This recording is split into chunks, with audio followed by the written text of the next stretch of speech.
Kamusta po mga ka-59 and have a blessed day po sa ating lahat. Naway ingat po tayo lagi sa trabaho natin. Lagi po tayong focus at lagi po natin isipin yung maximum tolerance sa mga duty po natin. Okay, yung topic po natin ngayon is about po doon sa paano naman tayo umasenso sa buhay. Hindi naman puro palagi pag-asenso ng sarili para sa company. When it's much better. Kasi kailangan po talaga natin yan. Number one. Okay, so kailangan din naman, paano ba tayo yayaman? Paano ba yung pag-asenso? Kasi pag pinag-uusapan ang pagyaman, lalo sa usaping mga security personnel, parang hindi sila aware. Parang negative agad. Di naman lahat, pero ngayon siguro open-mind na sila kasi nga sa sobrang dami na social media naglabasa na kahit sino pwedeng umasenso sa buhay at pwedeng yumaman. Huwag tayong matakot yumaman. Kasi gusto ba natin habang buhay ganyan? 12 hours ang duty, malayo sa pamilya, holiday, walang day off, diba? Walang aalos, hindi ka na makaan, puro ka na lang sa duty. Well, habang nandiyan tayo sa industry, hindi tayo makakawala. Pero hanggang kailan ka dyan? Dapat may time frame. Lagi kong sinasabi kaya ano yung dapat natin gawin para tayo umasenso sa buhay? Kaya nga meron ako sa mga vlog ko na paano yung pag-asenso kasi hindi habang buhay, andito tayo sa trabaho natin. Sabi nga, short term lang to. Anytime or pagtanda natin, pagdating ng 60, tayo ay magre-retiro na din. Pero, nakahanda na ba tayo? Diba? So, kailan pa? Kaya nga itong aking vlog ngayon, para naman sa lahat na, lalo sa mga security officer, kayang-kaya nyo yumaman. Huwag tayong masyado nating mahabingaan lahat nangyayari sa isip nagsisimula. Anong nangyayari sa atin? Bunga ng pag-iisip natin. Sabi nga, it's a matter of mind. Kung paano ka mag-isip. Diba?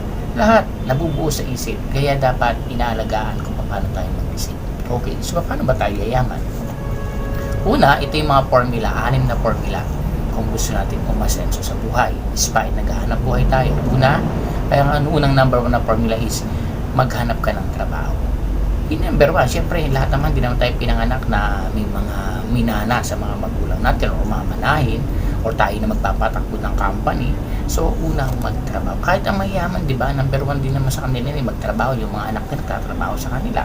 Kung bibigyan natin ng track record yung mga business tycoon ngayon, like nila Gokong Wen, nila Henry C, ang mga anak nila niya, kasi pagtrabaho din sa company na yun, alam sa company nila, pero nagtrabaho pa din. Kasi hindi mo malalaman kung ano yung gagawin ng isang mayaman kung hindi mo aaralin o hindi mo pagtatrabahuan. Una, magtrabaho. Maghanap ka ng trabaho. Ngayon, tayo mga security personnel, may trabaho na. So, meron na.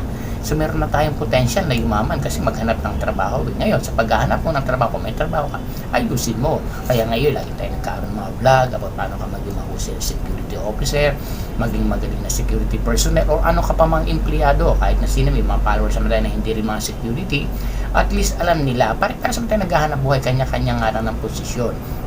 Iba-iba lang yung career na tinatahak natin, pero ang bottom line noon, pare-pares pa tayo naghahanap buhay, di ba? So, una, kung may trabaho tayo, pagbutihin mo, and then, habang tatrabaho, kung meron ka na number 1, number 2 is, palakihin ang income mo. Okay, pag paano papalakihin ang income, hindi naman sabihin na ano ka dyan sa company mo, gumawa ka ng hindi maganda. Ibig sabihin, habang papalaki mo yung income mo, gumawa ka ng mga source na iba pa, mga passive income, like halimbawa, mag-invest ka sa ganito, sa ganyan, lahat, basta dagdagan mo. Pwede sa probinsya, magpaalaga ka ng hayop, habang nandito ka sa Manila, nagtatrabaho ka, at least sumalago yung ano doon, nag-aanganak yan, o at least nakakatulong pa tayo sa family natin, at the same time, kumikita pa din tayo. Mag-put up ka doon ng business, kahit ano, basta may pagkakatiwalaan ka, kumikita kahit kada araw, at least may passive income ka. Kasi huwag matakot, iba kasi dyan takot baka lukuhin lang ako, baka dayain lang ako, wala pong mangyari talaga sa atin, hindi tayo lalago pag ganyan. So, dapat aralin naman natin, diba? Okay, kung mapapalaki mo na income mo, pangatlo, mag-ipon ka ng pera. Siyempre, habang nagtatrabaho, pinapalaki mo income po, may mga sa'yo, wala ka pang ipon talaga kasi labas ngayon, pagka alam mong nakaposition na yan, mag-ipon ka ng pera. Bakit kinakailangan mo pa rin mag-ipon ng pera? Hindi lahat lagi lang sa kung saan mo din ilalagay. Okay, kasi risky yun Okay, una, number 1, para sa emergency fund mo. Dapat meron ka nun. 3 to 6 months dapat. Para kung ano man ang mangyari, at least hindi ano yung sweldo mo, at saka yung mga investment mo, lalo kung long term yan, or kung meron ka pang halimbawa, minanghiram sa'yo ng pera, na alam mo naman talaga magaling magbayad, at may konting tubo, bigyan natin. Kasi malaking bagay din yun, makakatulong din sa'yo. Pangalawa, bakit nga lang mag-ipon? Para sa pag-i-invest at pagbuo ng iyong asset. Siyempre, kaya nag-iipon, pag naipon mo na, yung part din to ng papalaki mo yung income mo, may mga asset ka, like sa Pag-ibig, NP2, pwede kang bumili dyan, mag-share ka dyan, meron po yan, aralin nyo po, legit po yan sa Pag-ibig po, yung NP2 na tinatawag. Kasi pag member ka, MP1, ngayon kung mag-ano ka ulit sa mga ano nilang ganon, sa Pag-ibig, MP2 po yun. Pwede yun. And then sa mga cooperative, mas malaki po kasi ang ano dyan, ang interest ng pera kaysa sa bangko. Bangko wala po, magkano lang dyan, 1% annually, 1% sa isang taon, magkano lang yan. Buti kung milyon-milyon ng pera mo dyan. So dapat ang bangko ginagawa lang yan, parang wallet lang po natin, labas, pasok ang pera. Kasi pag usaping pera, parang aloof ang mga hindi mayamang pag-usapan, like mga security, parang hindi naman ano, kasi ayaw mo ng pera, kaya nilalayuan ka ng pera, di ba? Hindi mo sabihin mo tayong pera, ang pera hindi yan masama. Ang masama, paano mo magamitin ang pera? Hindi yung pag marami kang pera, magiging masama ka, kalokohan po yun. Paano kung wala kang pera, anong gagawin mo? Nagugutom ang anak mo? Siyempre, magnanakaw pag hindi maganda. So, mali pong kaisipan niyang ang pera masama. Ano po? Okay, so next, para sa iyong edukasyon, dapat din nag-aaral ka din. Bibili ka ng mga books. Kaya nga po ako, nanimilit na ako ng mga books ko. Ayan, para at least natututo, hindi lang talagang nakatapos ka ng pag-aaral o hindi ka man nakatapos, hanggang doon ka na lang, hindi. Dapat magbasa ka, mag-seminar ka, kumuha ka ng mga magtuturo sa iyo, magpa-tutor ka. Ganun po talaga, kailangan kung gusto mong umasenso, mag-aaral ka talaga. Halimbawa, gusto mong magkaroon ng tindahan, di mo kaya i-facilitate. Paano ka asenso kung hindi ka marunong? Di magpaturo ka, di ba?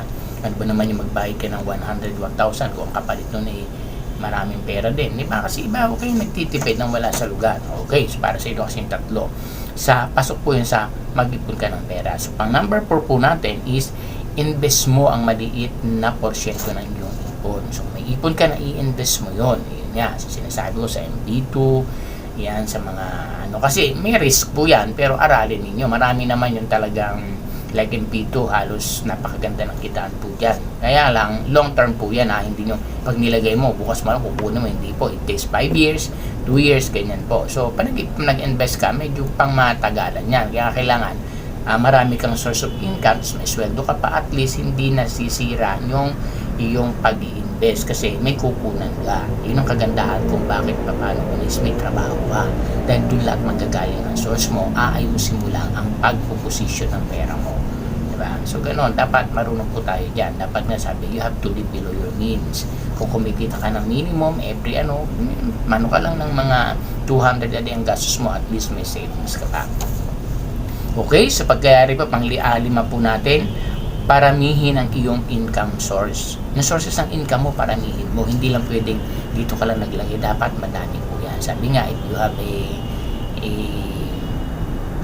10 pieces of eggs, so kung ilagay in one basket, kailangan hiwa-hiwalay yan. Yun ibig sabihin. Kasi pag nilagay mo lang sa isa yan, na kaproblema, so wala na, hindi ka na makaka. Kaya nga, iba naman, ang dami diyang iba na mayayaman na iba-iba yung pinanggaano ng business nila. Meron silang mga bangko, meron silang mga malalaking store, meron silang mga remittances, marami. Kasi bakit? Yun ang purpose nun. Kung sakaling magkaroon ng problema yung isa nilang negosyo, meron pang iba na mag-aangat, mag-aalalay doon sa isa na medyo humihina. So, ganun po. Kaya kailangan ganun din po talaga ang ating gagawin. Kahit sa maliliit lang, huwag tayong tumingin agad sobrang lala kasi ang yayaman nila, isang ba nagsimula yan? Kung pag-aaralan niyo yung track record ng mga sobrang yayaman ngayon, nagsimula din sa wala, baka mas matindi pa sila sa atin ang pinagdaanan nila. So kaya nga tingnan natin ano yung kakayanan natin, ano yung pwede mong gawin. Yun ang dapat tayo mag-focus. Huwag kang titingin sa iba. Titingin ka sa iba to the point, gagawin mo silang makukuha ka ng mga matututunan sa ginagawa nila despite hindi mo kaya, pero pag dumating sa agad ito pala yung sekreto nila, so gagawin ko yun. Ganon, kasi kung magiging hindi ko kaya, wala. Hindi mo ikinukumpara yung sarili mo. Ang gagawin mo doon is kukuha ka ng mga technique. Paano ba ako ga-assess yung katulad nila? Ano ba yung ginagawa nila? Ganito lang pala. So gagawin ko yan. Kasi kung maiinggit ka na ganito, wala. Magiging masisira ang ano mo dyan. Kaya kailangan kung ano yung kaya mo, simulan mo yan. At sigurado magpa-prosper ka dyan basta tamang intention mo at tama yung ginagawa mo. Hindi ka nandadaya ng iba. Okay, so next, pag naparami mo na yung sources mo, ay huwag mong baguhin agad ang iyong lifestyle. Yun yung pang-anim. Huwag mong babaguhin ang iyong lifestyle. Kasi ang iba, magkaroon na ng kaunting pera, na iba na, kung ano na pinaggagawa sa sarili, may mga kung ano, tsaka na, kung yun ang gusto mo, wala namang problema. di ba? Kumbaga kung talagang kaya mo na, bakit hindi? That's reward for yourself. Pero habang nag-start ka pa, na medyo nagkakaroon ka, huwag mong papaguhin yung lifestyle mo. May babaguhin ka na to the point na ubusin mo yung kita mo dyan. Kaya nga meron kanya lang porsyento para reward mo sa sarili mo. Hanggang doon ka lang. Kung kailangan may gastusin ka a month ng 5,000, hanggang 5,000 lang. Diba? Kasi may hirap naman yung masyado ka rin sobrang tipid. Mali naman po yun ha. Yung lahat ginugol mo na sa pagpapayaman mo, tapos nagka-problema ang buhay mo na wala kasi nung ibig sabihin, i-balance. Lahat dapat balance. Kung kikita, nag-enjoy ka, pero wag naman puro enjoy na lang. Yun ang ibig sabihin. Balance po natin.